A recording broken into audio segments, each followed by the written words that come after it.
என்று சொல்லி அல்லாஹ் ரப்பல் ஆலமீன் திருக்குர்ஆன்ல சொல்றான்.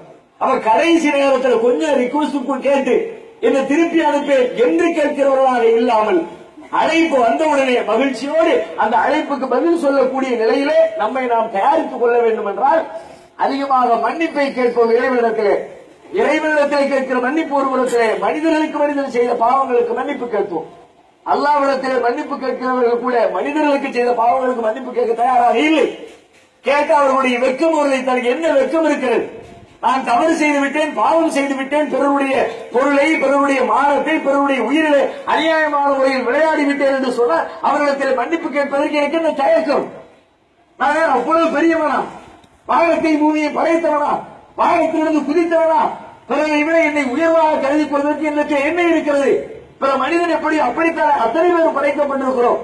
இப்படிப்பட்ட நிலையில் பிறருக்கு தவறு செய்துவிட்டனா பிறருடைய தவறுகளுக்காக அவர்களிடத்திலே மன்னிப்பு கேட்போம். இறைவனுடைய வார்த்தைகளை புறம்பாக நடக்கலாம், அல்லாஹ்விடத்திலே மன்னிப்பை கேட்போம். அதிகமாக மன்னிப்பை கேட்டு மன்னிப்பை பெற்றவர்களாக இறைவனை சந்திக்கிற பொழுது நல்ல அடியாராக நல்ல ஆத்மாவாக அந்த மரணம் வருகிற பொழுது மகிழ்ச்சியோடு அதை எதிர்கொள்கிற மக்களாக நாம் இருக்க வேண்டும். அதற்காக உழைப்போம். இந்த நிமிடத்திலே அது குறித்த சங்கல்பத்தை உள்ளத்திலே எடுப்போம். இறந்தவர்களுக்காக பிரார்த்தனை செய்வோம். அல்லாஹ் ரப்பல் ஆலமீன் நம்முடைய துஆக்களை அங்கீகரித்து அருள் புரிவானாக.